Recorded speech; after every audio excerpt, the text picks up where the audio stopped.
Hello everyone, welcome back on my YouTube channel. मेरे YouTube पे आप सभी का स्वागत है। और अभी जाने पहचाने और नामी जो होता है बंदे हमारे पास आए हुए थे। एक्चुअली ये मेरे लिए नहीं आए थे, ये अफरोज़ भाई से उनका इंटरव्यू लेने के लिए आए थे और अफरोज़ भाई मील कर रहे थे। तब तक ये मुझसे कुछ सवाल जवाब कर रहे थे, तो मुझे सवाल थोड़ा अच्छा लगा। मैं बोला चलो मीडिया के सामने सवाल करना मेरे लिए भी वो कंटेंट हो जाएगा। मैं अपने यूट्यूब पे अच्छा थंबनेल लगा के डाल दूंगा। तो स्टार्ट करते हैं। चलो सर। तो सर सबसे जो कॉमन मतलब देख रहा हूँ मैं आजकल इंडस्ट्री में, तो गायनोकोमेस्टिया का काफ़ी ज़्यादा प्रॉब्लम लग रहा है आजकल के बॉडी बिल्डर्स, खास करके इंडियन बॉडी बिल्डर्स की बात कर रहा हूँ। अगर मैं डिस्ट्रिक्ट लेवल देखूँ, इंटरनेशनल लेवल देखूँ या नेशनल लेवल देखूँ, काफ़ी ज़्यादा गायनों का प्रॉब्लम लग रहा है। तो ये गायनो बनता कैसे मतलब आप ये बोल रहे हो कि आप अभी थोड़ा सा नोटिस कर रहे हो कि गाइनो जो होता है लोगों को ज़्यादा हो रहा है। तो सबसे पहले मैं आपको ये बता दूं कि गाइनो जो है वो एनाबॉलिक का साइड इफेक्ट है। तो जो भी प्रोफेशनल एथलीट है, जो भी कॉम्पीट करते हैं, जिनको अपने बॉडी को नेक्स्ट लेवल पे लेके जाना पड़ता है, चाहे वो मैं हो गया, चाहे दूसरे लोग हो गए, जो लोग भी हो गए, तो एनाबॉलिक के बहुत सारे साइड इफेक्ट होते हैं, जिसमें दो कॉमन साइड इफेक्ट हैं, बेसिक साइड इफेक्ट है, ठीक है, जो कि चलता है, ठीक है, जिसमें से एक आपका गाइनो है, दूसरा आपका हेयर फॉल होना। बट उससे भी बड़े बड़े साइड इफेक्ट होते हैं, लीवर का प्रॉब्लम, हार्ट का प्रॉब्लम, इंटरनल आपके ऑर्गन में जो होता है प्रॉब्लम होना, बहुत सारी चीज़ें आपके जो होता है नर्वस सिस्टम में प्रॉब्लम होना। तो एक बार जो होता है ये बेसिक जो चीज़ है वो एक्सेप्टेबल है, क्योंकि जो होता है मतलब वो आपकी ज़िंदगी को बर्बाद नहीं कर सकता। मगर बहुत सारे लोग जो होता है, जो इंटरनल जिनका हेल्थ ख़राब होता है, उनको उस चीज़ का पता भी नहीं रहता है। तो उस चीज़ को लोग ध्यान नहीं देते, उस चीज़ को वो नहीं करते। जो सामने दिखता है उसके ऊपर ज़्यादा चर्चा करते हैं कि बाल झड़ गया या गाइनो हो गया। तो जब आप एनाबॉलिक लेते हो तो आपको हर तरीके की परेशानी होती है, हर तरीके का प्रॉब्लम होता है। बट नोटिस में जो चीज़ आता है लोग उसके बारे में ज़्यादा बात करते हैं। तो जिसमें से वन ऑफ जो है वो आपका गाइनो है। अब गाइनो होता कैसे है? गाइनो होने के कई सारे रीज़न होते हैं। हार्मोनल इनबैलेंस होने की वजह से, मतलब जब आप आर्टिफिशियल टेस्टोस्टेरोन अपने बॉडी में डालते हो तो नेचुरल बॉडी बनाना बंद करती है। आपके बॉडी में क्या होता है, मेल बॉडी में टेस्टोस्टेरोन भी बनता है और एस्ट्रोजन भी बनता है। बट जब आप आर्टिफिशियल टेस्टोस्टेरोन लेना चालू करते हो तो 4 to 5 वीक के बाद से बॉडी जो होता है नेचुरल टेस्टोस्टेरोन बनाना बंद करती है। तो जितना नेचुरल टेस्टोस्टेरोन बॉडी बना रही थी उसके ही बैलेंस में बॉडी एस्ट्रोजन भी बनाती है। तो दोनों आपका बैलेंस, अगर आपका टेस्टोस्टेरोन इतना है तो एस्ट्रोजन इस लेवल पे रहता है। तो फिर अगर थोड़ा सा बढ़ता है तो एस्ट्रोजन इस लेवल पे बढ़ता है। तो अभी क्या करते हो कि आप आर्टिफिशियल लेते हो, जो कि आपका लेवल नेचुरल इतना था तो आप इतने पे आ जाते हो। तो इसको मेंटेन करने के लिए फिर बॉडी क्या होती है, एस्ट्रोजन भी बढ़ा देती है। तो फिर आप टेस्ट अपना और बढ़ाते हो तो एस्ट्रोजन और बढ़ जाता है। तो फिर क्या होता है कि बहुत सारे प्रोफेशनल बॉडी बिल्डर अपने एस्ट्रोजन को दबाने के लिए एंटी एस्ट्रोजन, एस्ट्रोजन ब्लॉकर, ये सब चीज़ें यूज़ करते हैं जब उनको पता चलता है, जब उनको सिम्टम दिखता है। तो एक तो एस्ट्रोजन हो गया, उसके बाद आपका प्रोलैक्टिन होता है। बहुत सारे ऐसे एनाबॉलिक हैं जिससे आपका प्रोलैक्टिन लेवल भी बढ़ जाता है। तो प्रोलैक्टिन की वजह से भी आपको जो होता है गाइनो होता है। दूसरा प्रोजेस्टेरॉन होता है। इसी तरीके से जो होता है हार्मोनल इनबैलेंस होने की वजह से जब प्रोफेशनल बॉडी बिल्डर ध्यान नहीं दे पाते, क्योंकि उनका फुल फोकस जो होता है वो अपने मसल को बिल्ड करने में या एक कंपटीशन वाली बॉडी अचीव करने के पीछे पूरी की पूरी रहती है। तो वो जब ध्यान नहीं दे पाते तो कभी कभी जाने अनजाने में उनका जो ग्लैंड होता है, यहाँ पे जो होता है ना, आप देखोगे गांठ बन जाता है। तो वो ग्लैंड डेवलप हो जाता है और जब वो ग्लैंड मैच्योर हो जाता है, मतलब अगर आपको गाइनो है, आप अपना ब्लड वर्क कराते हो, आप देखते हो कि आपका हार्मोनल लेवल ऊपर नीचे है, तो जो भी चीज़ आपकी बढ़ी रहती है उसको दबाने के लिए आप वो चीज़ खा सकते हो, तो उसको कम कर सकते हो। बट आपको पहले ब्लड वर्क कराना पड़ेगा। मतलब अपने यहाँ पे क्या होता है कि अगर लोगों को गाइनो दिखा, बोलते अरे थेमॉक्सिफेन खा लो, अरे ये खा लो, अरे वो खा लो।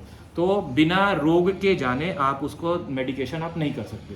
तो आपको रोग का पता कैसे चलेगा कि क्या पता आपका एस्ट्रोजन बढ़ा है या प्रोलैक्टिन बढ़ा है या प्रोजेस्टेरॉन बढ़ा है, किस रीजन से आपको हुआ है। तो पहले आप ब्लड वर्क कराओगे। ब्लड वर्क आप कराते हो तो आप देखते हो कि हाँ ये चीज़ बढ़ा है, तो फिर आप उसको उस तरीके से आप खा के आप उसको क्योर कर सकते हो। बट हवा में तीर आप चलाओगे तो फिर एंटी एस्ट्रोजन भी आपका जो होता है प्रॉब्लम करता है। आपका जो होता है IGF लेवल कम करता है, मतलब बहुत सारे उसके भी साइड इफेक्ट होते हैं। तो सबसे पहले आपको क्या करना है, आपको रीज़न जानना है कि क्या बढ़ने की वजह से हुआ है। ज़रूरी नहीं कि आप एंटी एस्ट्रोजन ही खाओ, आपको दूसरे रीजन से भी हो सकता है। तो रीज़न पता करो फिर वो करो। तो एक तो ये हो गया कि गाइनो कैसे होता है। एग्जैक्टली, ठीक है सर। दूसरा क्वेश्चन मेरे दिमाग में ये चल रहा था कि मतलब इंटरनेशनल लेवल के अगर मैं फिजिक देखूँ, मतलब बॉडी बिल्डर्स देखूँ, तो उनके पास गायनो मैंने बहुत कम देखा, बहुत कम, ना के बराबर। पर इंडिया में मतलब जितने भी शोज अभी जितने मेरे को एक्सपीरियंस है, तो बहुत सारे लोगों के अंदर मैं गायनोकोमेस्टिया का प्रॉब्लम देख रहा हूँ। तो ये चीज़ नहीं, देखो अभी क्या होता है कि जो भी रोग है, जो भी साइड इफ़ेक्ट है, वो अपना नेशनैलिटी देख के या अपना जात पात देख के या अपना धर्म देख के वो नहीं होता है। वो किसी को भी हो सकता है। अभी बाहर में क्या होता है कि उनको जैसे ही होता है गाइनो, ठीक है, जैसे ही उनको प्रॉब्लम हुआ तो वो लोग क्या करते हैं कि अगर उनका ग्लैंड मैच्योर हो गया, जैसे मैंने आपको बताया ना कि हार्मोन्स चेक कराने के बाद भी हार्मोन्स लेवल आपका सब कुछ सही है, फिर भी आपको ग्लैंड है, तो ग्लैंड आपका मैच्योर हो जाता है, तो वो सर्जरी कराने के बाद मतलब कट करके निकालने के बाद ही वो जाता है। ओके।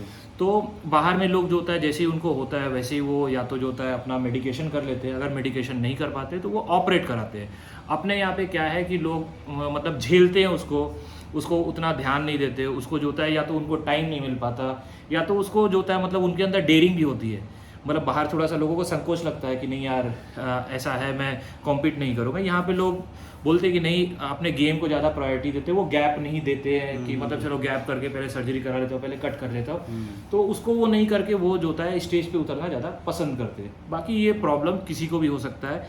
आज मैं बोल रहा हूँ, अगर क्या पता मैं भी ध्यान नहीं देता हूँ, मैं वो नहीं करता, तो मुझे भी हो सकता है। तो ऐसा कुछ ये नहीं है कि मतलब जिसको गाइनो हो गया तो वो बहुत ज़्यादा ले रहा है या जिसको नहीं हुआ वो बहुत कम ले रहा है, वो चीज़ हम लोग उसको मतलब ऐसा नहीं बोल सकते। और या फॉरेनर को नहीं होता सबको है। अपने लेजेंड रॉनी सर को भी हुआ था, उन्होंने सर्जरी कराया। जेरेमी बुंडिया को हुआ था, उन्होंने सर्जरी कराया। बहुत सारे लोग हैं जब उनको होता है तो वो स्टेज पे उतरते नहीं है, और बहुत सारे लोग जो उतरते हैं उनके अंदर मतलब बहुत डेयरिंग वाली चीज़ है कि वो क्रिटिसिज्म झेल लेते हैं कि मतलब अपनी कमियां होते हुए भी वो स्टेज पे उतरते हैं। तो उनके लिए आप बोल सकते हो कि रिस्पेक्ट है, क्योंकि उनको मालूम है कि जब वो इस तरीके से स्टेज पे उतरेंगे तो लोग उनको क्रिटिसाइज करेंगे। क्योंकि जब अच्छी फिजिक होती है, जब आप देखते हो कि हाँ आपका फिजिक अच्छा है, तो लोग उसके अंदर कमियां निकालते हैं। और जिसका ग्लैंड डेवलप हो जाता है तो फैट परसेंटेज जब ड्रॉप होता है ना, जब आप ऑफ सीजन में रहते हो तो वो आपका गाइनो उतना विजिबल नहीं होता है, क्योंकि वो फैट के लेयर से घिरा होता है। बट जब आपका फैट परसेंटेज ड्रॉप होता है तो पूरा स्किन आपकी पतली होती जाती है, तो जो वो ग्लैंड होता है वो उभड़ के दिखने लगता है। तो यही उपाय है कि अगर आपका मैच्योर हो गया है तो आप उसका सर्जरी करा लो, और अगर आपका हार्मोनल इम्बैलेंस है तो आप ब्लड वर्क करा के फिर उसको क्योर करा लो। सर एक क्वेश्चन और अभी इसी के मतलब अभी सोचो आपने सर्जरी करवा ली, हाँ, तो क्या उसके बाद भी वापस से वो ग्लैंड बन सकता है? हाँ, वापस से भी बन सकता है। अगर आप ध्यान नहीं दोगे तो फिर से आपका हार्मोनल्स ऊपर नीचे होगा तो फिर से वो बन जाएगा। बट मोस्ट प्रॉब्ली जब आदमी इतना जल जाता है, जब उसको इतना तकलीफ हो जाता है, तो वो मोस्टली जो होता है फिर उसको नहीं होता, फिर वो ध्यान देता है। मतलब जैसे मेरे साथ अगर मैं कॉम्पीट किया लास्ट टाइम, मुझे जो मैंने खा लिया था, जो सब प्रॉब्लम हुआ था, तो अब मेरे क्लाइंट्स भी होते हैं तो फिर मैं ध्यान देता हूँ कि नहीं भाई, थोड़ा सा फ्लैट चले जाएंगे, फुल होने के चक्कर में अपने को ब्लोट नहीं होना।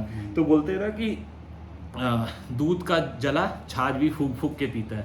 तो मोस्ट प्रॉब्ली जिसको एक बार जो अपना सर्जरी करा लेता है, 60,000 रुपये, 70,000 रुपये, लाख रुपये खर्च कर लेता है, तो वो पूरी तरीके से ध्यान देता है। तो ऐसे ही होता है। बाकी अगर उस समय भी आप ध्यान नहीं दोगे तो फिर धीरे धीरे ग्लैंड बनने लगेगा, फिर से आपको कटवाना पड़ेगा। क्लियर है? थैंक यू सो तो आई होप आप लोग को भी क्लियर हो गया होगा। मुझे लगा कि चलो आपके साथ शेयर करना चाहिए। कुछ चीज़ें जो होती है आपस में बात करते हैं, आपस में ही रह जाती है। तो ये किसी को भी हो सकता है जो भी इस प्रोफेशन में है, जो भी मतलब अनवांटेड स्टफ़ यूज़ कर रहा है और वो यूज़ करना उनका मजबूरी होता है। तो आप बाल झड़ने को, गाइनों को उतना ज़्यादा मतलब डेंजर साइड इफ़ेक्ट नहीं है जितना दूसरे हो सकते हैं। तो जिस तरीके से आप इसका ख्याल रख रहे हो, उसका ख्याल रख रहे हो, उसी तरीके से आप अपना हमेशा ब्लड वर्क कराओ, चाहे वो आपका हार्ट का हो, चाहे आपका लीवर का हो, चाहे आपका किडनी का हो, चाहे आपका न्यूरल सिस्टम का हो, हर एक चीज़ का। Thank you so much. अच्छे से रहिए, हेल्दी रहिए, ख्याल रखिए अपना, बी पॉजिटिव, स्टे पॉजिटिव। जय हिंद, जय भारत, बाय बाय।